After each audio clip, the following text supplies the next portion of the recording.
On this episode of Newt's World, I'm really pleased to welcome my guest, Max Boot. He's joining me today to discuss his new book on President Reagan, entitled Reagan, His Life and Legend, which is already a New York Times bestseller. There are a lot of biographies about Reagan, but I want to share with you some of the reviews Max's book has received, just to give you a flavor of how good this book is. It has been acclaimed as, quote, the definitive biography by The New Yorker, magisterial and splendid by The Washington Post, and a book that, quote, stands out for its deep research, lucid prose, and command of its subject's broad political and social context by The New York Times. Max Boot is the Jean J. Kirkpatrick Senior Fellow for National Security Studies at the Council on Foreign Relations, a columnist for The Washington Post, and a best-selling author. His previous biography, The Road Not Taken, Edward Lansdale and the American Tragedy in Vietnam, was a New York Times bestseller and a finalist for the 2019 Pulitzer Prize biography.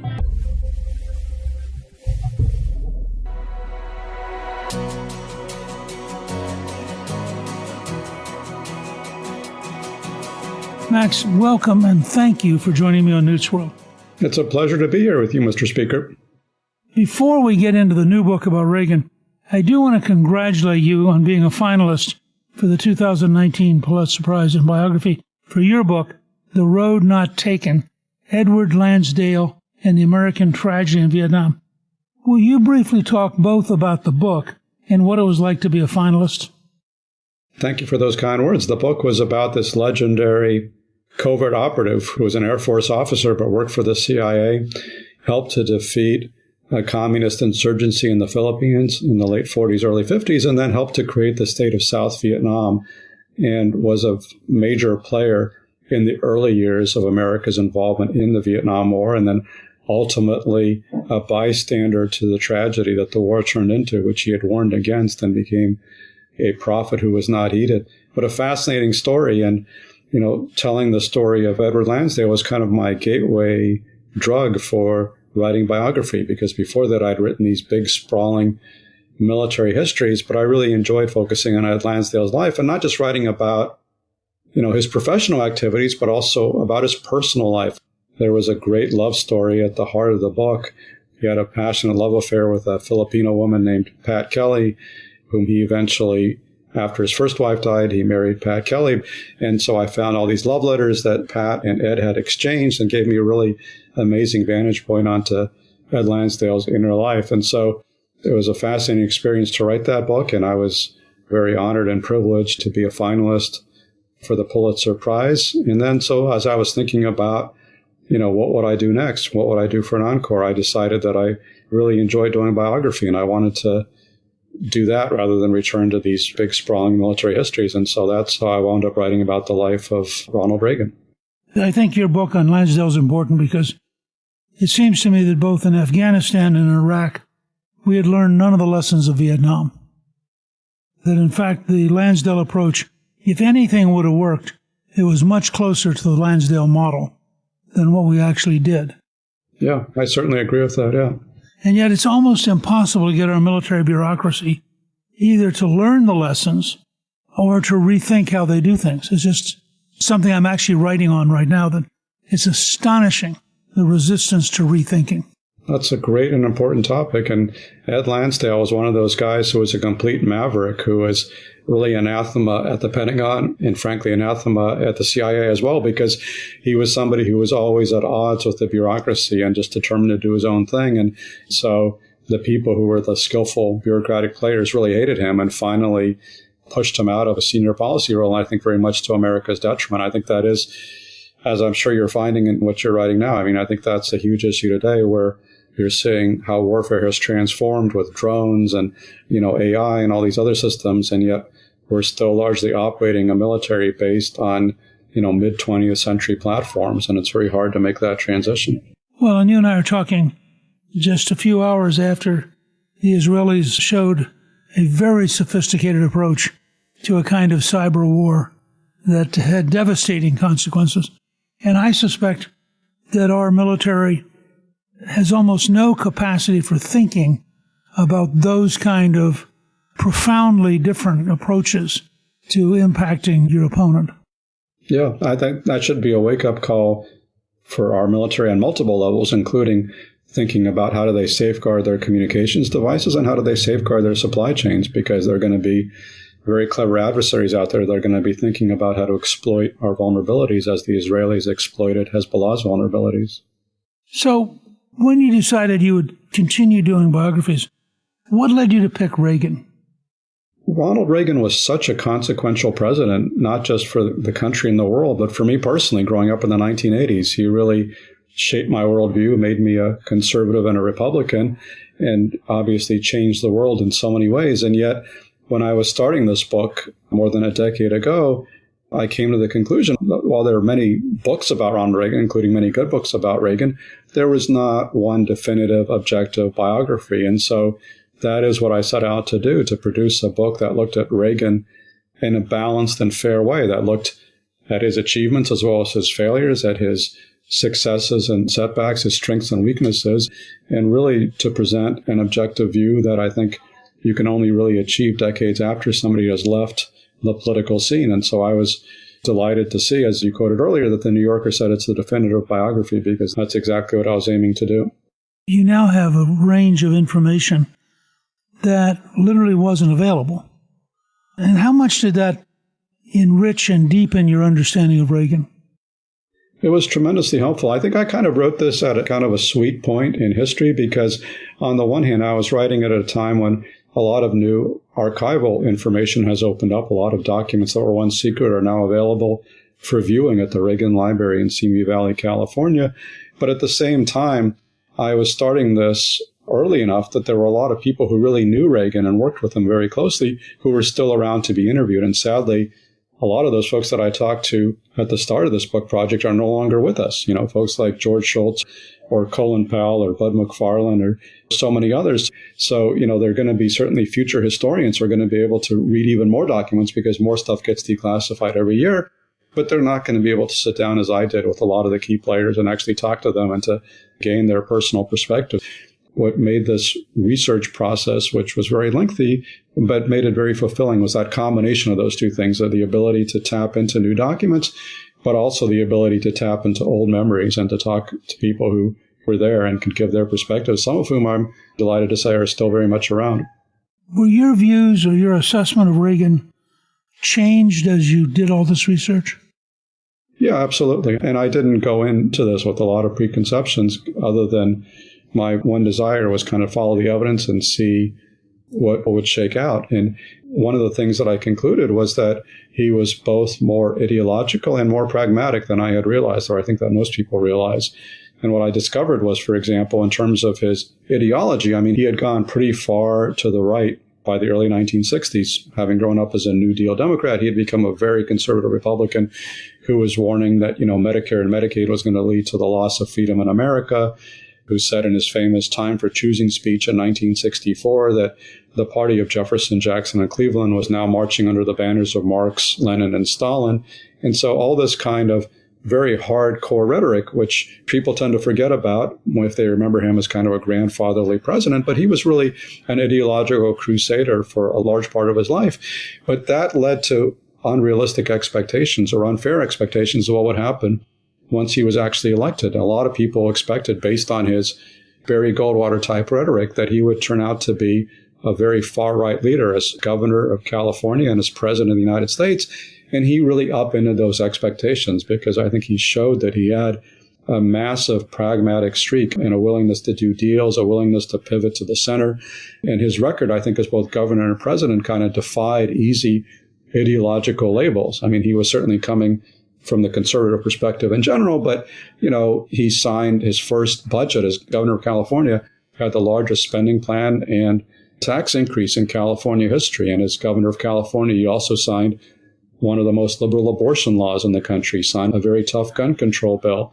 And then as, you know, president of the United States, he signed big, as you know, you were there, you were in Congress at the time, and he signed big tax cuts, but he also signed some tax increases. And in 1986, he signed legislation that legalized millions of undocumented immigrants. And finally, I think in some ways his most important achievement and most unexpected achievement, he worked with Mikhail Gorbachev to peacefully end the Cold War, which is, not necessarily something you would expect from somebody who'd been this staunch anti-communist his entire life, opponent of détente, advocate of confrontation with the Kremlin. And yet he saw that Gorbachev was a different kind of communist leader. And so he was able to put his preconceptions aside and to work very pragmatically to reduce the risk of nuclear conflict and the conflict between our two countries.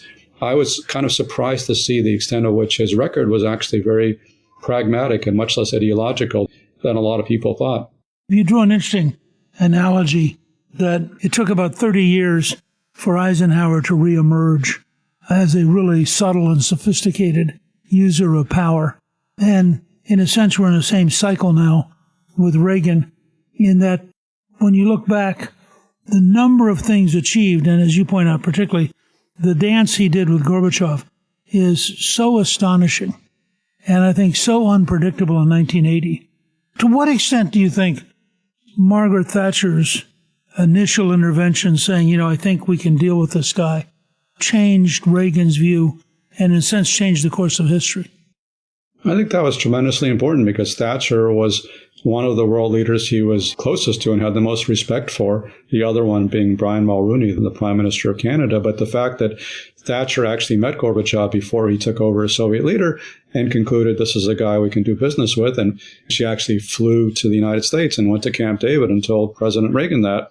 And obviously he had great respect for Thatcher as a fellow conservative anti-communist. So hearing Thatcher say that impressed him. But I would say that there was still a lot of doubt and uncertainty in Reagan's mind prior to his first summit with Gorbachev in Geneva in 1985, because he was hearing from a lot of people, including Defense Secretary Caspar Weinberger and Bob Gates at the CIA, and many others were suggesting to him that Gorbachev was just a classic communist, no different from the rest. And, he was trying to snooker us and take us for a ride, and we had to keep our guard up. And so he didn't really know what to expect. I mean, he was kind of hopeful of progress, but he wasn't sure it was going to happen. And then I think it was really that summit, those 2 days in Geneva, I think really changed Reagan's mind and changed the course of world history. Because as, Jack Matlock, who was his aide at the NSC and later ambassador to Moscow, said, after Geneva, Reagan did not need an intelligence assessment to tell him that he could work with Gorbachev. He felt it instinctively because he had established that personal rapport. And it was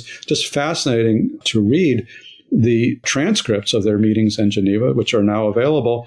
And especially interesting to see like their after dinner conversations, not just their negotiating sessions, but their dinner conversations, where Reagan said something along the lines of, imagine if Earth was going to be invaded by aliens, we would all come together in defense of the planet. So we have to come together, and basically analogizing nuclear weapons to aliens that we all had to come together to defend against. And I think that made a powerful impression on Gorbachev. And, I think at one point Gorbachev dropped a reference to Jesus Christ. And I think that made a powerful impression on Reagan because he came away thinking, maybe Gorbachev was a closet religious believer. And so they established these bonds in Geneva that I think proved incredibly consequential over the next few years.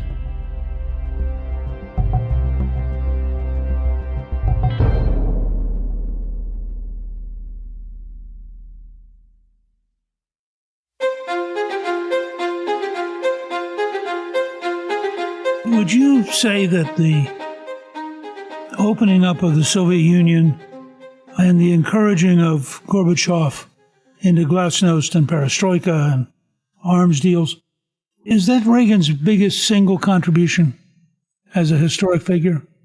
I don't think Reagan really caused the Gorbachev reforms. He certainly followed a confrontational policy with the Soviet Union in the first term and, building up defense spending, launching SDI, aiding the Afghan Mujahideen and Polish solidarity and so forth and so on. But I don't think there was any real indication prior to Gorbachev coming to power in 85 that the Soviet Union was going to break apart or was going to crack under the strain. And you see today that there are lots of communist regimes in Cuba or Vietnam, North Korea, China that have survived since the 1980s. And a lot of them looked much weaker at the time than the Soviet Union. So I think the real change was Gorbachev coming to power, and I don't think that his comrades on the Politburo knew at the time how radical a reformer he would turn out to be. And I don't think even Gorbachev himself, frankly, knew how radical a reformer he would turn out to be. But I think Gorbachev was a very unusual character in that he was somebody who rose to the top of this dictatorial system, but then largely lost faith in that dictatorship. And he actually wanted to reform the Soviet Union, make life better for Soviet citizens. And he didn't want to break up the Soviet Union, but basically I think that was the unintended consequence of his reforms of glasnost and perestroika, led to the crack up of the Soviet Union. So I don't think Reagan caused Gorbachev to come to power. I don't think he caused Gorbachev's reforms. But I think what he did do was incredibly important, which was he recognized that Gorbachev was actually trying to change things. And he worked with Gorbachev to lower tensions and make it possible for Gorbachev to sideline the hardliners in the Kremlin and to encourage them and gave him kind of top cover and support from the American president, which was a very powerful thing for Gorbachev to continue down this path of reform. So I think his contribution isn't what it's often made out to be, but it was a very significant contribution and very much to his credit that he did that. The feeling we got in that period, because I was in Congress, was that the inability of the system to tell Gorbachev the truth about the nuclear event at Chernobyl, and the fact that the only accurate information he could get was from Swedish and Norwegian television, really shook him about how deeply corrupt the system had become, and that if you didn't have very substantial reforms, it just wasn't going to work. Yeah, no, I think that's absolutely right. But I think it would have been another story if somebody else had taken over the Soviet Union in 1985. I mean, imagine if somebody like Putin had taken over the Soviet Union in 85. I mean, it's impossible to imagine that he would wind up liberalizing or worrying about the fate of the Soviet people. He would probably just crack down even harder. And you could have had, a Tiananmen Square massacre in the Soviet Union as you had in Beijing. You talk about Reagan personally from the standpoint that you attended his final campaign rally in 84.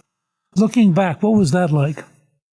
It was an awesome event, even though I was roasting in the sun for several hours before the great man appeared. But I was, a huge fan of Ronald Reagan in those days. And my family came from the Soviet Union in 1976. So like a lot of emigres from communist countries, I tended to gravitate towards the right side of the political spectrum. And I was really thrilled when Reagan called out the evil empire and talked about human rights abuses, said, Mr. Gorbachev, tear down this wall, all the rest of it. And so I was like a lot of people at the time. I think you remember, I think Reagan really made conservatism cool in the 1980s. And I was certainly a young person at the time. And I was just thrilled. And it was a very perfunctory campaign speech. It was like probably 20 minutes or something. But he always had that aura about him. He was always so good-natured, so good-humored, always had just the right joke to open up and to establish that rapport with his audience. And as you know, just watching Reagan speak was always kind of a masterclass in communicating. I think part of it was because he was a movie star, and part of it was because he'd learned how to carry himself as a movie star. But I know from my own perspective as a junior member of Congress, when he walked in the room, you were clearly dealing with a charismatic figure. And he seemed effortless in the way he did it. I remember Stu Spencer, who was his longtime political consultant dating back to 1966, told me something funny where he said, like, Reagan was the only guy where he would see him like in the green room getting ready to go on and give a speech. And he felt like Reagan was almost like growing before his eyes. It was like a transformation, like Clark Kent was becoming Superman. He was like assuming this aura because, as you know, I'm sure from dealing with him personally, he was actually a fairly quiet, introverted person. He was not actually a glad-hander. He was not all that outgoing. I mean, Ronald Reagan's idea of a great evening was going home, sitting in front of the TV, watching, Bonanza or Gunsmoke and reading a little bit and going to bed. He wasn't out there dying to socialize with people. And if he was in a party and didn't know anybody, he would be the guy just standing off to the side waiting for somebody to talk to him. He was not like a Bill Clinton type of glad-hander and backslapper. But when he had an audience and people listening to him, he just became this unbelievably charismatic figure. I remember seeing him as he walked up the stairs to give the speech. He grew. Right. Yeah, that's what Stu said, yeah. And you could see, well, in a sense, the actor. I mean, he was an actor, and that was a big part of it.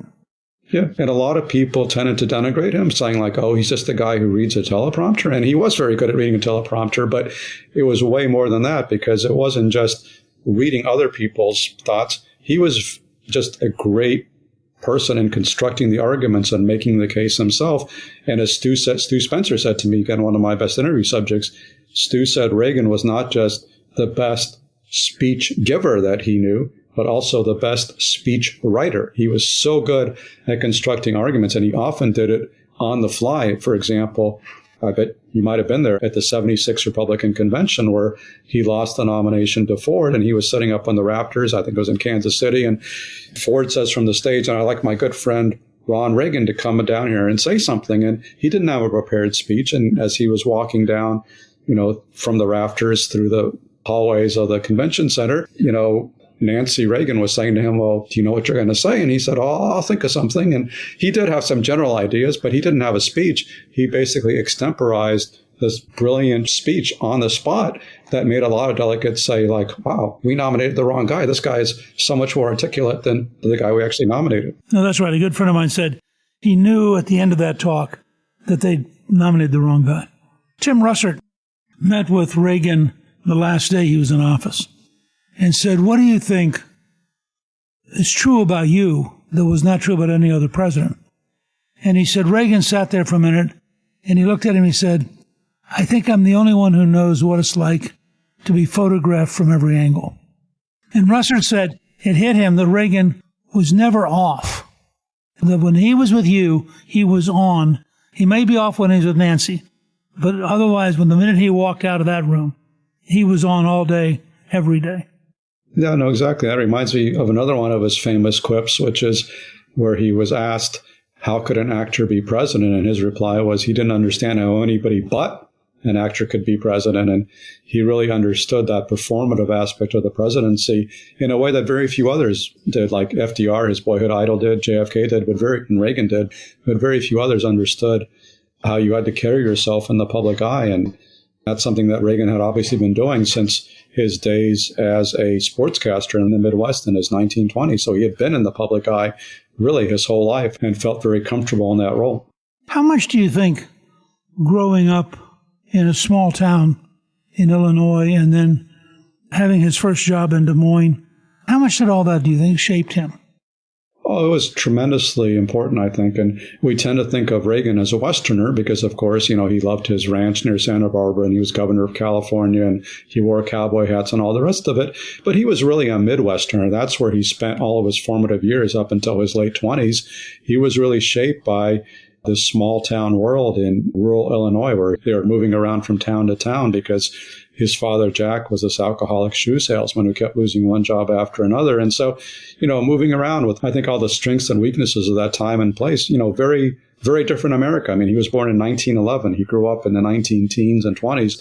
He was born at the end of the horse and buggy age, and he was president in the nuclear age. I mean, just an amazing amount of history occurred when he was president. And Walt Disney later kind of mythologized those small towns as Main Street USA at Disneyland.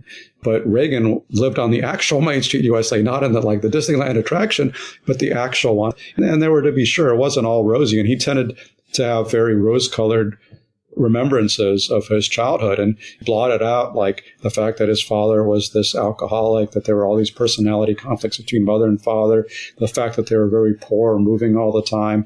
And also the towns, they had a lot of virtues, but they weren't idyllic. I mean, he always talked about kind of the self-reliance he was taught growing up in Dixon, Illinois, and how neighbors love neighbors and work together and a sense of community. And all that was very true. But there was, also a darker side to it. For example, I discovered that the Ku Klux Klan was very active in Dixon in the 1920s. They were marching through downtown in their white sheets. So there was also that less admirable side of reality, but he tended to focus on the positive because that's kind of how he saw his whole life and had really been taught by his mother to always look on the sunny side of life. That was very much his outlook in ways that often actually frustrated even Nancy Reagan, who thought he was being too Pollyannish, too good-natured, but that's kind of who he was. When you were doing the research, how many people do you think he actually saved when he was the lifeguard? Oh, I think it was actually about 77. I mean, there are a lot of legends around Ronald Reagan and some legends that he propagated himself. But that one, I think, is actually reality. I mean, I think a lot of cynics say, that was exaggerated or, girls were just pretending to drown so they could be saved by the handsome lifeguard. But I think it's actually pretty well documented. And he really did save about 77 people. And, he became a hometown hero because of that. But actually, the most revealing comment he ever made about his lifeguarding was something he said to a movie fan magazine in the late 30s. And as you know, Reagan was not a very self-revealing person and didn't really reflect much on himself in interviews. But what he said I thought was very interesting, where he said that he liked being a lifeguard because, he was sitting up on that big stand and everybody was looking up to him. He was the center of attention. So he actually kind of liked being the center of attention. I thought that was fascinating because he was such a modest and self-effacing guy, but that was giving you like a small peek of the ego that he actually had within him, that we all have, really. Laurence Olivier was once asked why he became an actor. And he said, look at me, look at me, look at me. In a way, the point about Reagan, he liked the attention. Yes, yeah, and that's a little bit paradoxical because, again, he was much better than most presidents at hiding it. I mean, some presidents, they're starved for attention and you can feel their neediness, and he never felt needy. He always felt like he didn't really need it, but it was also partly because he was so used to attention. He was always, in the camera's eye, and that was kind of normality for him.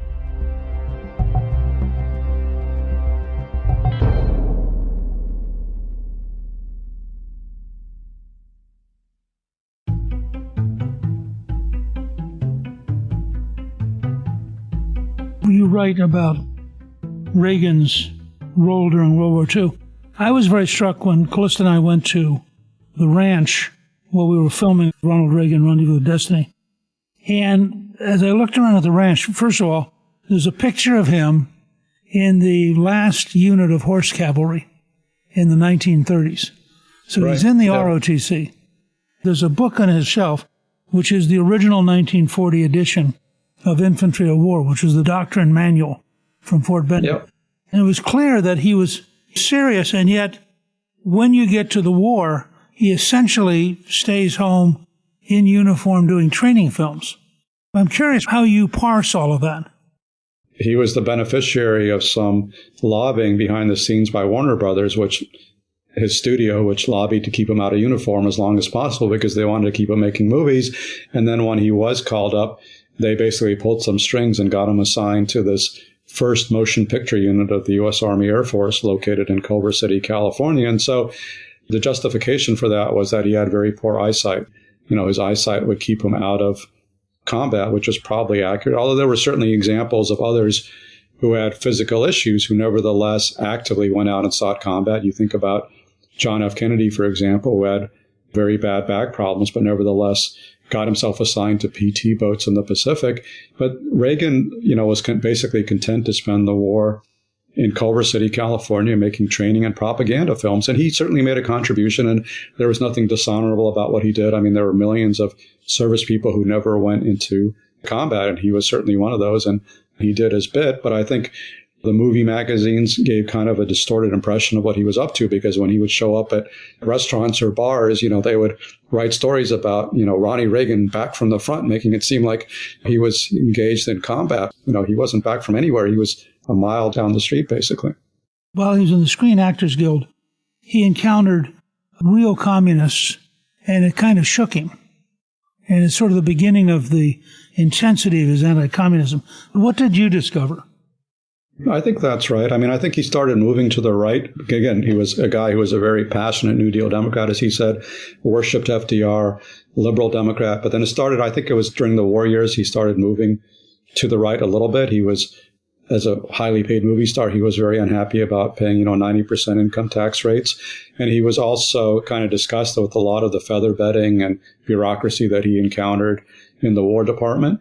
But I think he really began to make the transition in the post-war era where, as you know, his movie career was waning. And so he devoted more of his time to activism and to becoming a labor leader and eventually president of the Screen Actors Guild. And so he wound up in the middle of these battles over communism in Hollywood. And, he testified before the House Un-American Affairs Committee. He cooperated with the FBI, and he was de facto helped to administer the Hollywood blacklist. And he was certainly battling some real communists in Hollywood. There were certainly real communists in Hollywood.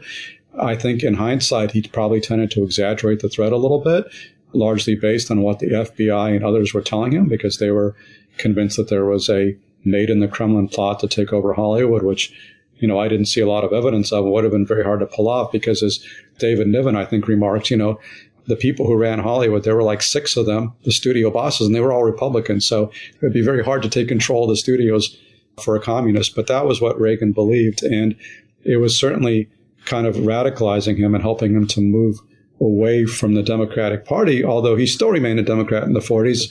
And I think he really only made the transition to being a conservative across the board, including on economic issues in the 1950s, when he became a spokesman for GE and, host of General Electric Theater. And I think that was a tremendously influential period because GE in those days was a very conservative company. And they thought that providing conservative materials to their employees, they saw that as kind of an investment against union troubles. They thought this was how they would prevent strikes and union organizing, by preaching the gospel of the free market, basically. And Reagan imbibed all of that. And, he was doing these long cross-country train rides because he was afraid of flying in those days. So he would take the train from LA to New York, and he would have a lot of time to read. And, he was a charter subscriber to National Review, and, he was reading Human Events. He was reading Hayek and Whittaker Chambers and all this other stuff. And so he really became a thoroughgoing conservative, I think, in the 1950s. But the process really began in the 1940s. So I was fascinated with a book by Tom Evans called The Education of Ronald Reagan. Yeah, that was a very useful book, yeah. I'd worked with Reagan. I first really met with him in 1974 and obviously campaigned with him and then served with him. I never fully understood how systematically strategic he was until I read Evans' book and the whole notion of what he called moving DM, that if you could get the American people to go with you, their leadership had to follow. And it really explained a great deal of what Reagan had done over the years. Now, one of the great turning points, and I think totally unpredictable, is that Goldwater basically get Reagan to give a speech in October of 1964 as Goldwater is being drowned by Johnson. And the speech, in a sense, becomes more important than the Goldwater campaign. Can you talk a little bit about why did that happen and why was it so impactful? Well, yes, but I want to correct one very small thing, because it wasn't Goldwater who got him to give the speech. In fact, the Goldwater campaign was quite resistant to Reagan giving that speech, because they were afraid that their candidate was going to be overshadowed by Reagan and that Reagan would become the focus rather than Goldwater. And it was really a bunch of the Republican donors in LA who got together and put together the money for Reagan to go on national TV and give this half-hour time for choosing speech on behalf of Goldwater. And they had to really work on the Goldwater campaign. And finally, Barry Goldwater himself said, okay, I'll give the go-ahead. This makes sense to me. But it was actually a selling job to get the Goldwater campaign to do it. And I think in part of that might have been kind of the sense that Reagan was just, even then in 1964, when he had never run for office, he was actually a much more skilled orator and kind of charismatic public figure than Barry Goldwater. And they campaigned together quite a bit, especially in California. And often, we were talking about this earlier with Ford, but it was certainly true with Goldwater and Reagan in 1964. People who heard them both on the stump together would say, gosh, I wish that Reagan guy was the candidate instead of Goldwater, because as you remember, Goldwater was kind of a very hard-edged conservative. He was not warm and cuddly.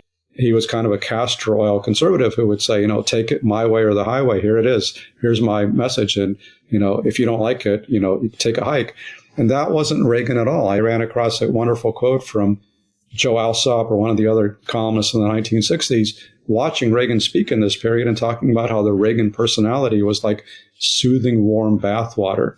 He basically delivered the same message as Goldwater, but he made it go down much easier. He had a much more winning way of delivering that conservative message, and he certainly did that in the Time for Choosing speech, which was nationally televised like a couple of weeks before the 1964 election. And that was, later described as by David Broder and others as being the most electric national political debut since William Jennings Bryan gave his Cross of Gold speech. Goldwater, as we know, went down in flames a few weeks later, but then conservatives and Republicans had a new champion, a new idol to turn to, because Reagan was such an articulate champion of their views. I remember vividly that from that point on, he was a centerpiece. I followed in 65 and 66 his campaign for governor and the whole emergence. He ended up, I think it was in 65, he ends up in a television debate with Bobby Kennedy. Yeah, and cleans the floor with him. It was an insane debate. It was on foreign policy, and you had, I think, either 6 or 8 foreign students, asking questions that were inherently hostile to the United States. And you have Kennedy, who's torn because he really doesn't want to be anti the student, but he really can't be totally against the United States, whereas Reagan's very comfortable. I thought it was brilliant at the time. And supposedly Kennedy turned and said to his staff afterwards, "Never, ever again put me on television with him. It's impossible." Yeah. Robert Kennedy was discovering what everybody would discover before long, that Reagan was one of the great masters of the TV medium, really unrivaled among presidents, and you took him on at your peril. What do you think are the lessons from Reagan's leadership approach that could be applied today? Well, I think one big one, which we were discussing earlier, is the need for pragmatism and for centrism and for compromise. I mean, Reagan often expressed his contempt for conservatives who want to go over the cliff with their flags flying, and that was the wording that he used. And he often talked about how he'd rather get 80% of what he wanted today and come back for more tomorrow rather than, insist on 100% and get nothing. He had a very sure grasp of the possible in politics. I think he sort of had freedom to make deals with Democrats because conservatives never doubted that he was with them in his heart and ideologically. And I think that gave him actually a lot of maneuver room that politicians like Bob Dole or George H.W. Bush, they didn't have, because conservatives were always suspicious of them. But Reagan, they loved. And so that gave him the freedom to actually be pragmatic and do things that conservatives were often very critical of at the time. And we forget this. Reagan was often criticized. I mean, I even ran across some very funny quotes from a state senator who was a member of the John Birch Society in California, who was suggesting that Reagan was a Democratic plant. He was a false flag operative, that he was there to undermine the Republican Party because the senator was so upset at some of Reagan's deviations from conservative orthodoxy. But I think that's why he became a successful governor and president and was able ultimately to win 49 states in 1984, which today seems like science fiction. I mean, imagine any politician winning 49 states today, and yet Reagan did it because he was able to reach out and work across partisan lines and not to take an absolutist or narrow ideological approach. And I think that's something we could use a lot more of across our politics today. Max, I want to thank you for joining me. Your new book, Reagan, His Life and Legends, is an amazing read. It's available now on Amazon and in bookstores everywhere. And I strongly encourage our listeners who are fans of Ronald Reagan to pick up a copy. They're going to learn a lot about the man they never knew. And I appreciate the hard work you've done. Thank you very much. It's really a pleasure to be on with you. What a fascinating conversation. Thank you to my guest, Max Boot. You can get a link to buy his new book, Reagan, His Life and Legend, on our show page at newtsworld.com. Newt's World is produced by Gingrich 360 and iHeartMedia. Our executive producer is Garnsey Sloan. Our researcher is Rachel Peterson. The artwork for the show was created by Steve Pendley. Special thanks to the team at Gingrich 360. If you've been enjoying Newt's World, I hope you'll go to Apple Podcasts and both rate us with 5 stars and give us a review so others can learn what it's all about. Right now, listeners of Newt's World can sign up for my 3 free weekly columns at gingrich360.com/newsletter. I'm Newt Gingrich. This is Newt's World.